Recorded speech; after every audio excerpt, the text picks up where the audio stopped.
Welcome to my YouTube channel Satish Manish classes. आज की class में हम साइंस जो बुक है उसका मोस्ट वीवीआई एक श्रृंखला सीरीज चालू करने वाले हैं। इस श्रृंखला में 350 सब्जेक्टिव प्रश्न होंगे जो आपके बोर्ड में डायरेक्ट पूछे जाएंगे। ये बिहार बोर्ड के लिए है और अदर स्टेट, कोई भी स्टेट, सब जगह ये टॉपिक आपको पढ़ने के लिए मिलेगा। इस बिहार बोर्ड में इसमें थोड़ा सा ज़्यादा अच्छे से मैं बता रहा हूँ। अदर बोर्ड्स के लिए भी बहुत इंपॉर्टेंट है, वो भी इस टॉपिक को पढ़कर समझ सकते हैं क्योंकि ऑल इंडिया में बुक एक ही होता है। तो आइए हम स्टार्ट करते हैं। पहला क्वेश्चन पहला है, गोलीय दर्पण में F बराबर R2 या R बराबर 2F साबित करें। इसको एक और तरीका से लिख सकते हैं, अथवा गोलीय दर्पण में वक्रता, त्रिज्या और फोकस दूरी के बीच संबंध स्थापित करें। आपको पता है कि F से फोकस दूरी होता है और R/2, या इसको मैं प्रूफ करने के लिए अवतल दर्पण में F बराबर R/2 साबित करें। मैं ये गोलीय दर्पण में गोलीय दर्पण दो होता है, उत्तल दर्पण और अवतल दर्पण। मैं आपको अवतल दर्पण में F बराबर R/2 साबित करने के लिए बता रहा हूँ। अगले वीडियो में उत्तल दर्पण के में भी प्रूफ करने के लिए बताऊँगा। ये बोर्ड में 5 नंबर में क्वेश्चन में डायरेक्ट पूछे जाते हैं। आइए तो स्टार्ट करते हैं। एक ये अवतल दर्पण ऐसे होता है जो बाहर की ओर निकला हुआ होता है। इसको हम ऐसे मिला देंगे तो ये अवतल दर्पण हो गया। तो उसका मैंने एक भाग को लिया है। और एक ये आपको पता है कि ये प्रधान अक्ष होता है, और यहाँ पे इसका एक फोकस दूरी होता है और एक वक्रता त्रिज्या है। तो यहाँ पे मैं आपको बता दूँ कि ये अनंत से कोई रेखा आ रही है और प्रकाश ये अनंत से कोई रेखा चल के आ रही है और ये दर्पण से टकराएगी तो वो फोकस से होते हुए गुजर के जाएगी। ठीक है। और दूसरा है कि इसका स्टेटमेंट हम लोग आगे पढ़ लेते हैं। मान लिया कि Mn एक अवतल दर्पण है जिसका ध्रुव P, Mn एक अवतल दर्पण हमने मान लिया जिसका ध्रुव P, फोकस F तथा वक्रता त्रिज्या C है। और ये देखिए प्रधान अक्ष के समांतर ये हो गया आपके प्रधान अक्ष के समांतर रेखा AB दर्पण के बिंदु B पर आपतित होती है। जो दर्पण के B बिंदु पर आपतित होती है, जो दर्पण से परावर्तित होकर F से होते हुए D की दिशा में चली जाती है। AB एक रेखा है जो बिंदु B पर आपतित होती है, टकराती है। उसको टकराने के बाद F से होते हुए फोकस से जाते हुए D की दिशा में निकल जाती है। C से C भी अभिलंब खींचा, हम C से C भी एक अभिलंब खींचे तो हम प्रकाश का परावर्तन चैप्टर में पढ़े हैं कि आपतन कोण और परावर्तन कोण दोनों बराबर होते हैं। तो इसको प्रूफ करने के लिए देखिए, हमें जहाँ तक पता है कोण I बराबर कोण R, ये जो कोण I बराबर कोण R, ये दोनों तो बराबर होंगे। और उसके बाद ये देखिए, तो ये सी एंगल ABC और एंगल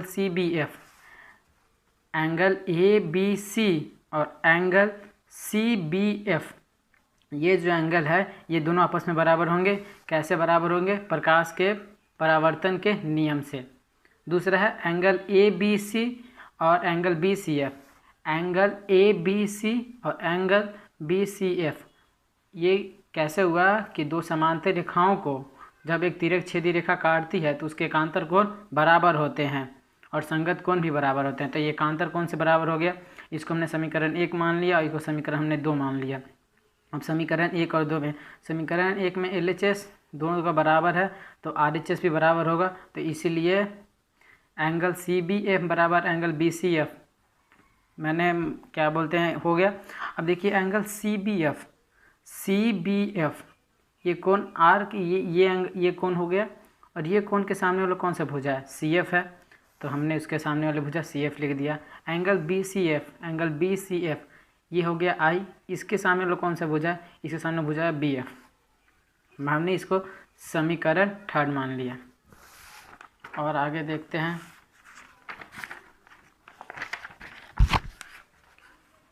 और आगे है, फिर हमने मान लिया कि माना B बिंदु P के बहुत निकट है, कि मान लीजिए कि ये जो बिंदु है यहाँ ना होकर यहाँ पे है, बहुत निकट है, तो निकट है तो उसका क्या हो जाएगा, तो उसका आपका ये हो जाएगा PF बराबर BF, ये हो जाएगा ना, PF बराबर BF हो गया। अब आगे देखिए, आगे तो समीकरण थर्ड और फोर्थ से, समीकरण थर्ड में LHS बराबर था तो CF बराबर PF, अब CF प्लस PF बराबर PC। अब पता है कि CF प्लस PF हम CF को, ये देखिए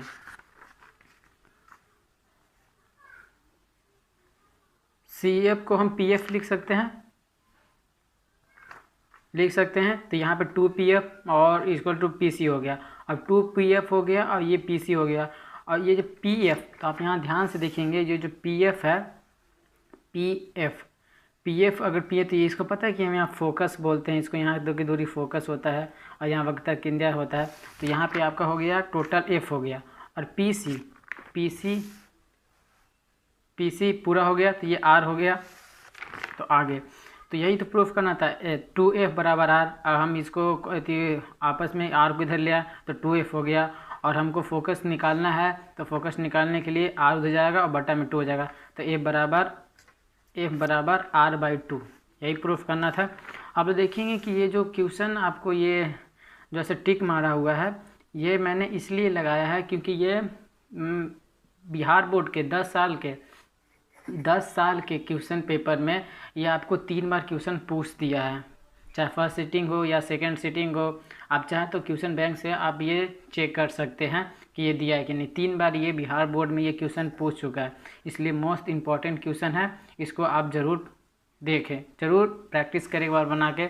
और अगला क्वेश्चन चलते हैं, और ये ध्यान में रहे अदर बोर्ड्स के लिए ये है कि ये मैंने एक ट्रिक मतलब छोड़ दिया, मैंने एक मार्क छोड़ दिया। ये आपका NCERT बुक में चैप्टर 10 प्रकाश का परिवर्तन और अपवर्तन का बुक में ये एक टॉपिक के रूप में है, तो आप ऐसे भी पढ़ सकते हैं अदर स्टेट के लिए।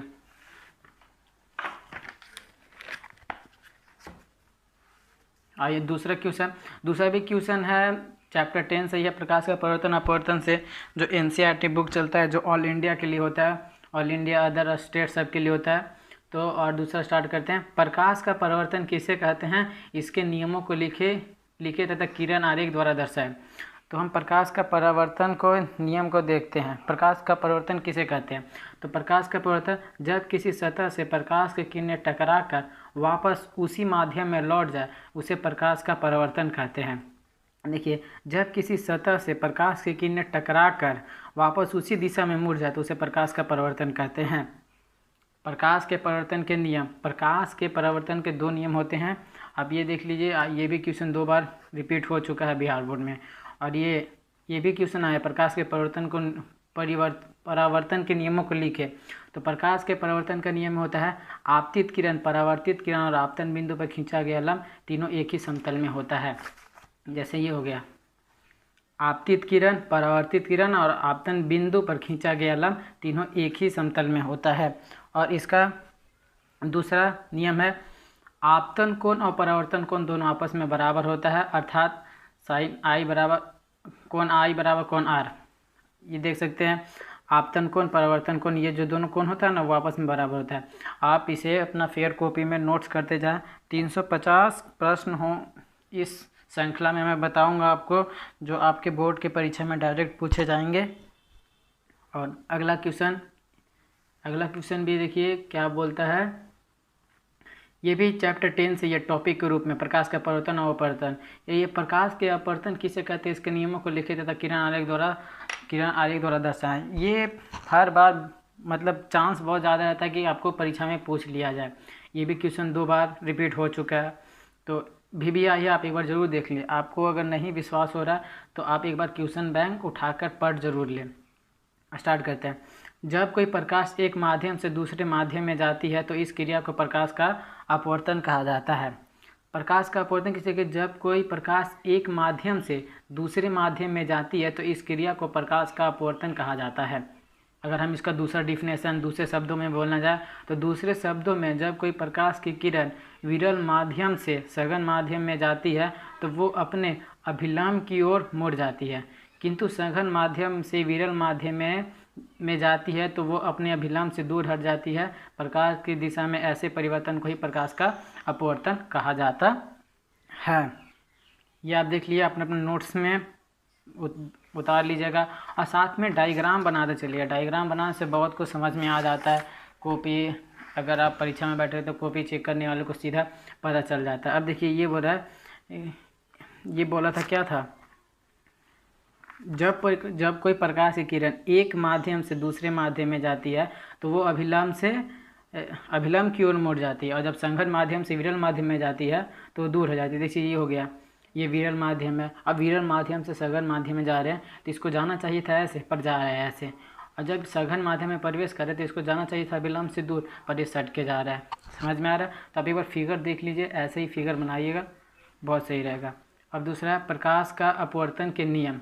प्रकाश के परावर्तन के जैसे 2 नियम होते हैं, वैसे ही प्रकाश के अपवर्तन के भी 2 नियम होते हैं। इसमें आपतित किरण, अपवर्तित किरण और आपतन बिंदु पर खींचा गया लंब तीनों एक ही समतल में होता है।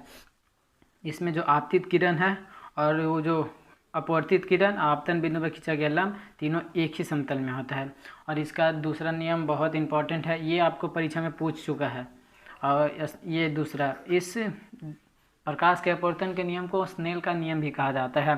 तो इसके आज देखते हैं कि किन्हीं 2 माध्यमों के लिए प्रकाश के किसी विशेष रंग आपतन कोण की जया और अपवर्तन कोण की जया का अनुपात एक नियतांक के बराबर होता है। इसे स्नेल का नियम भी कहा जाता है, अर्थात साइन आई बटा साइन आर बराबर एक नियतांक। आप फेयर में उतार दे जाएं और इसको याद कर ले। मैं गारंटी देता हूँ आपको साइंस में यहीं से क्वेश्चन पूछे जाएंगे, आप एक बार ज़रूर देख लें। इसका डायग्राम ये साइन आई बराबर साइन आर 10 स्नेल के नियम से बराबर होता है। आप ये देखिए, आपका ये हो गया। अगला क्वेश्चन है, ये भी 2 बार रिपीट हो चुका है। इसमें आपको बता दिया जाएगा, बहुत टाइमिंग के बाद, ये सर्च करने के बाद हमने ये पता लगाया है, बहुत गहरी अध्ययनता से हमने इसको देखा है, इसलिए आपको बता रहा हूँ। आपको अगर विश्वास नहीं हो रहा है तो आप एक बार ज़रूर देख ले। अगला है अवतल दर्पण के उपयोगों को लिखें। तो आपको पता है कि अवतल दर्पण का उपयोग किस किस में होता है। तो अवतल दर्पण का उपयोग निम्नलिखित है। पहला पॉइंट लिखिए आप, सर्च लाइटों में, वाहनों के हेडलाइटों में, हजामती दर्पण में, रोगियों के नाक कान दांत गला इलाज में, डॉक्टरी इलाज में, सौर भट्टियों के इलाज में, सोलर कुकर में, परावर्तक दूरबीन में। अब दूसरा, जैसे अवतल दर्पण का उपयोग लिखे है वैसे उत्तल दर्पण का उपयोग, ये भी बोर्ड में पूछ चुका है। बिहार बोर्ड में ज़्यादातर पूछा, बिहार बोर्ड का ही मैं बता रहा हूँ, बाकी अदर बोर्ड के लिए टॉपिक है ये। अवतल दर्पण के उपयोगों को लिखे। स्कूटर, मोटर कार तथा बस इत्यादि में अवतल दर्पण का उपयोग साइड मिरर के रूप में होता है। आइए अगला क्वेश्चन देखते हैं। हम वाहनों में उत्तल दर्पण को पक्ष दिश दर्पण के रूप में वरीयता क्यों देते हैं? ये आपका क्वेश्चन एनसीईआरटी का है, एनसीईआरटी का क्वेश्चन है, चैप्टर 10 का है, और ये 3 बार आपका पूछ चुका है। आपको नहीं अगर विश्वास है तो मैं आपको दिखा देता हूँ कि कहाँ पे कौन सा चैप्टर का ये है।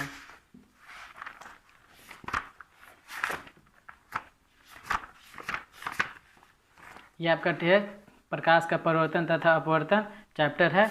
इसका आपको दिखा रहा हूँ कहाँ से क्वेश्चन बिहार बोर्ड में पूछा गया है। ये देखिए, ये रहा क्वेश्चन। हम वाहनों में उत्तल दर्पण को पक्ष दिश दर्पण के रूप में वरीयता क्यों देते हैं? ये आपका बुक का क्वेश्चन है, देख लिया आप लोगों ने। और ये रहा वो क्वेश्चन। अभी तक 3 बार बिहार बोर्ड में ये क्वेश्चन रिपीट हो चुका है, तो इसलिए आप ध्यान से एक बार ज़रूर देख लें। एनसीईआरटी बुक पर बहुत फोकस करें। तो आइए स्टार्ट करते हैं।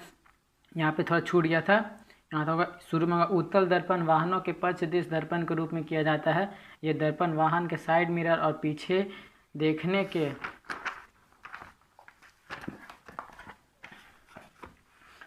देखने के आईने के रूप में होता है तथा इनमें ड्राइवर अपने पीछे के वाहनों को देख सकता है जिससे वे सुरक्षित रूप से वाहन चला सके। उत्तल दर्पण को इसलिए भी प्राथमिकता देते हैं क्योंकि ये किसी वस्तु का हमेशा सीधा प्रतिबिंब बनाते हैं। यद्यपि वह छोटा होता है, इनका दृष्टि क्षेत्र भी बहुत अधिक होता है, क्योंकि ये बाहर की ओर वक्रित होते हैं। अतः समतल दर्पण की तुलना में उत्तल दर्पण ड्राइवर को अपने पीछे बहुत बड़े क्षेत्र को देख पाता है, इसलिए वाहनों में पक्षदृष्टि दर्पण के रूप में उत्तल दर्पण का उपयोग करते हैं।